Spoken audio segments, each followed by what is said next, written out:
Hi everybody, Nate at Night here. So we're doing something a little different. Now we're still reading a story, but this is I'm kind of planning on starting some kind of a little series sequence thing, if you will, where I'm reading not great stories. I mean, and before you say, well, you've already done that. No.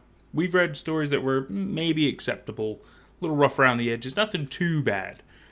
But I plan on covering really bad stuff, right? And really like having a hard time finishing them kind of bad, Obviously, probably tearing them apart, stuff like that, just for funsies and hopefully to make you guys entertained and laugh, Because ultimately, I want to give you guys things I think you'd enjoy, whether it be because it's funny or because it's spooky, because it's got my take on it, whatever. But today we kind of have a starting point for that. This one is it's interesting. So I was recently sent an email about some absurd horror stories to check out, and I've been given full permission to read them, review them, be as honest as I want, everything. I wanted to totally make sure, just in case, because, in some of my past interactions, people don't want me to be super critical, which is fine, totally understand. But I think this is kind of a great opportunity, because these stories are, well, I mean, as they put it, absurd, and absurd is a great word for it. So let's go ahead and dive in, and I'll kind of tell you what I'm talking about. So this one that immediately jumped out to me because of the name alone is called the Bathtub Man, which is it's a little weird, definitely absurd, a little, I don't know if I'd say creepy. I don't know if creepy is the right word. Absurd is good. I like that word for this. Anyway, so I'm going to go ahead and we're basically, I'm going to be reading the story, and we'll kind of just react in real time and discuss and break stuff down. And we'll see how I do. We'll see how I do. But you get to see the face this time. You get to see me do it live, because it's not a long story. So if it was a long story, that'd be difficult. But we'll see how you like the format. And we'll see how we do. Okay, so the Bathtub Man. We just wanted to have some fun, and so we entered the mansion where the Bathtub Man belongs. Pretty weird. The house is completely derelict, and it was completely empty. Now, how do you know he's there?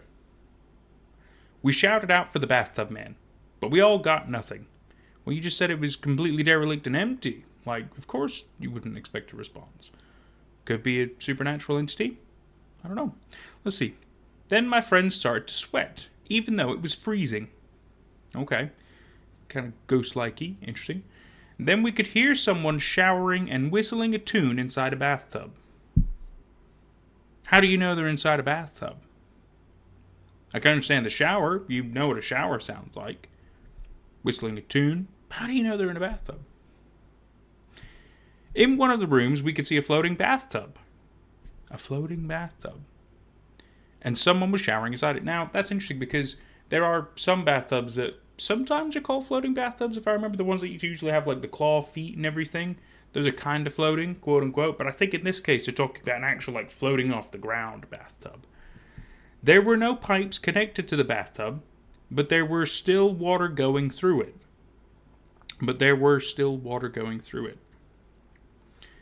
Grammatically rough. Then the person showering inside the bathtub, he could smell body odor. Now, I'd imagine most people could smell body odor. Right? Unless, obviously, you have a difficult time, like, smelling things. Or maybe, I suppose it also depends on how pungent the body odors are. But, maybe that's his trigger. Maybe that's his thing. Just weird. Just strange. Anyway. Then the other souls inside the floating bathtub. Where'd that come from? Which the shower man had caught and imprisoned to shower with him for eternity, had all pointed towards my friend. So the Bathtub Man, who is actually currently a shower man, but inside a bathtub, so still counts, catches people's souls, imprison them to shower with him for eternity. So we're understanding some weird rules here. I've never heard about an entity like this. So probably completely made up, which is fine. It's so all these people, souls, forced to shower with him. Clothed, not clothed, I don't really know. I don't really want to know. They're all pointing towards his friend. Okay. My friend was freezing, and he was sure that it wasn't his sweat, but someone else's sweat. So we're still talking about how he's sweating even though he's freezing. It's got to the bathtub man's sweat. It's got to the. It's probably meaning it's got to be the bathtub man's sweat, as his sweats don't come off him but off other people. Now that alone sucks.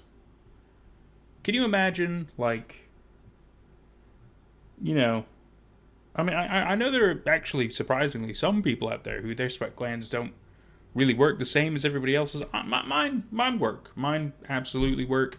It can be incredibly annoying when, all of a sudden I just start sweating, especially from the armpits. Well, not usually from the armpits, but, mainly from the face and stuff like that.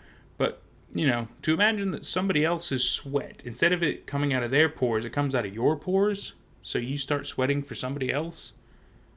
Oh.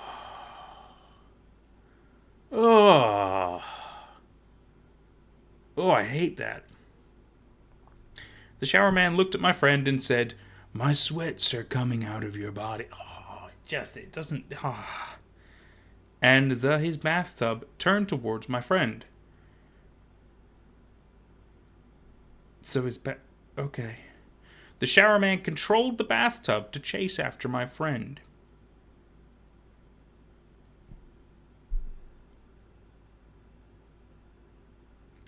Controlled it like a car? Like a creature? I'm not going to question too much yet. We all started running inside this mansion, and the shower man inside the bathtub kept singing, "I'm going to catch you, sweaty," he said to my friend. You don't need the he said to my friend when you've got the singing. You've still got the action word aloud. Ugh. But he can't chase you everywhere, right? Because bathtubs are big.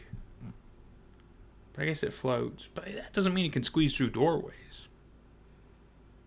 Not every doorway, anyway. Just find a closet or just get out the mansion, right?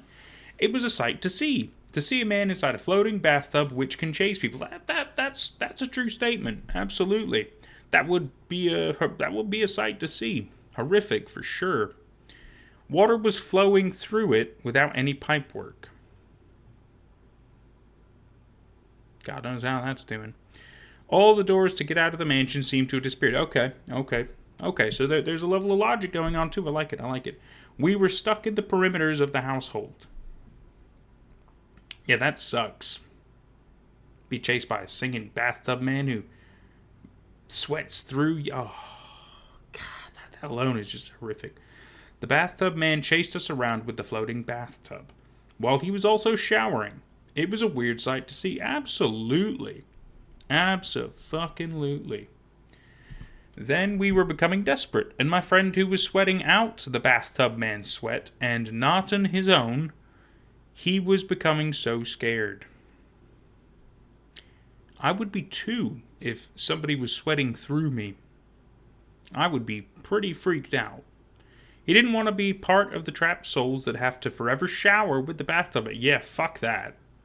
Fuck that. Forever showering, especially with other people. How many souls are in this bathtub? Like, do they all take up typical people space, or are they much smaller now? Like, I don't even want to think about it. The idea is shitty. You're gonna go through so much soap and stuff, man? Like, come on. I had to make the decision to give my friend to the bathtub man. Shame on you. I allowed the bathtub to enter our room, which I had unlocked. So he didn't even reach you. You chose to do this. And with his floating bathtub and showering at the same time, you don't need that. That's okay. He sprayed water at my friend. Is that how he catches people? He sprays his water at you?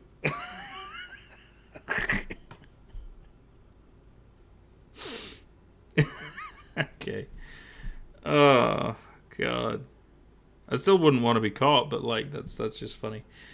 My friend then became part of the many souls trapped in the floating bathtub to shower with the Bathtub Man forever. But he let you go. I was finally able to go home, and as I jumped into my own bathtub to have a shower, I realized it's not my bathtub, but someone else's.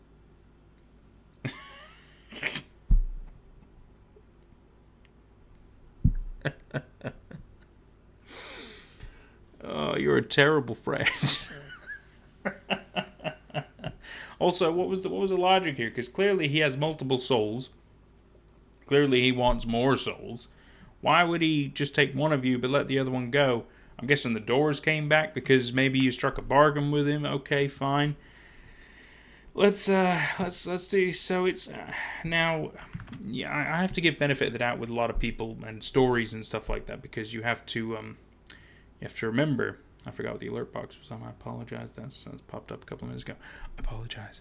You have to remember, not everybody's first language is English, especially when it comes to typing things as well. So if your first language isn't English, then that's a big thing that you don't have to worry about because, quite frankly, a lot of the story was legible. A lot of things made sense. Yeah, a little bit rough grammar here and there, but I wouldn't say it's anything too bad. The premise and there's certain bits of the story that are just a bit. It's creative. Creative is a good word for it because I like this concept of a creepy bathtub man. It's really bizarre and absurd and goofy, but sometimes horror is goofy. That's okay. I still hate the idea of being a trapped soul forced to bathe with the bathtub shower man forever. I hate that. That sucks. That's horrifying. That counts, right? And he has to spray water at you to catch you. I love that. I think it's really funny. I think it's really, really funny. Let me change this. There we go. Yeah.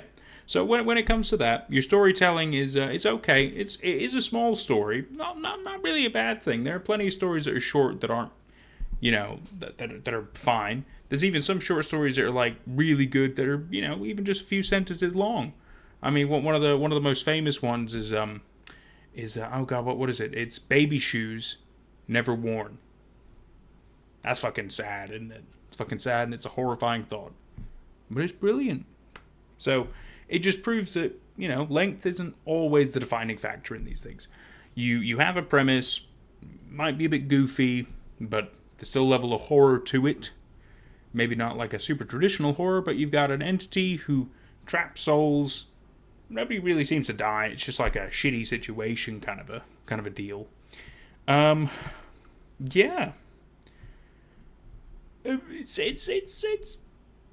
something. However, if your first language is English, then my next assumption is going to be that you probably are young. And I'm going to say under the age of 20, which isn't an insult. Don't feel bad about that. It does come across fairly obviously if that is the case. But, if anything, you got the premise of the story here. And it ain't bad. It ain't bad. It's goofy, it's absurd, but it ain't bad. Got to work a little bit on your grammar, but that's the thing I found very common on the internet, especially. Because if people can share their work for free, things are going to be a little rough. And that's okay. I think that's the beauty of it. Because we can all learn and grow and get better together. So I didn't want to super tear this apart because it's not the shittiest thing I've ever read. It's really not. And I'm sure as I continue doing this sort of a series, it will get worse. And I'm kind of excited for that. I'm really excited to see me lose it over a story. Walk out of the room kind of shit. But thank you. Thank you for this opportunity to kind of start this interesting new journey. If there are any terrible stories you'd like me to read, maybe you yourself have a terrible story you'd like me to cover, let me know. Put it in the comments below. You can send me an email, natedognarrates@gmail.com. Let's have a good little fun time with this. Why not? I'm really excited. Call to action. Let's do it. See if we can really grind my gears, huh? Anyway, we will see you guys next time. Thank you so much.